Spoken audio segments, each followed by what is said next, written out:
మేనిఫెస్టోలో ఏదో గొప్పగా చెప్పడం జరిగింది, పెద్ద ఎత్తున అవి చేస్తాం ఇవి చేస్తామని చెప్పేసి. అదే కాకుండా జగన్మోహన్ రెడ్డి గారికి ఇచ్చే పథకాలన్నీ కంటిన్యూ చేస్తూ దానికంటే మించిన విధంగా ఇస్తామని చెప్పేసి ప్రతి మీటింగ్లోనూ ఊదరగొట్టడం జరిగింది.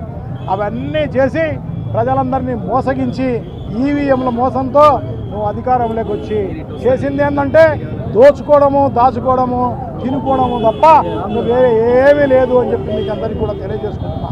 అసలు పరిపాలన ఉందా? అసలు ఈ రాష్ట్రంలో పరిపాలనే లేదు. నీకు పరిపాలన కూడా చేతరాదు. 45 ఏళ్ళ నీ అనుభవం అని చెప్తావు.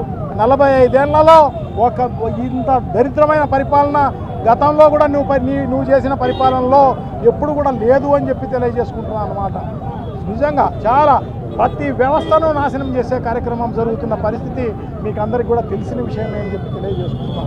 ఏదో ఆ పేపర్లు ఛానళ్ళ వల్ల బతికిపోతున్నారు తప్ప ఇంకో రకమైన కార్యక్రమం లేదు అని చెప్పి తెలియజేసుకుంటున్నా. నిజంగా కూడా ఈ రాష్ట్రంలో 99 రూపాయలకు మెడికల్ కాలేజీ అమ్మేసే కార్యక్రమం జరుగుతుంది. ఎకరా ఇంత దారుణంగా. ఎందుకంటే నా మొత్తం కాలేజీ అంతా కూడా 50 ఎకరాలు ఉంటే 50 ఎకరాలు 4,800 రూపాయలకు అమ్మే కార్యక్రమం చేస్తున్నారంటే నిజంగా ఎంత దారుణం. అది సంవత్సరానికి 4,800 రూపాయలు. ఒక ఇల్లు బాడెక్కు రాదనమాట.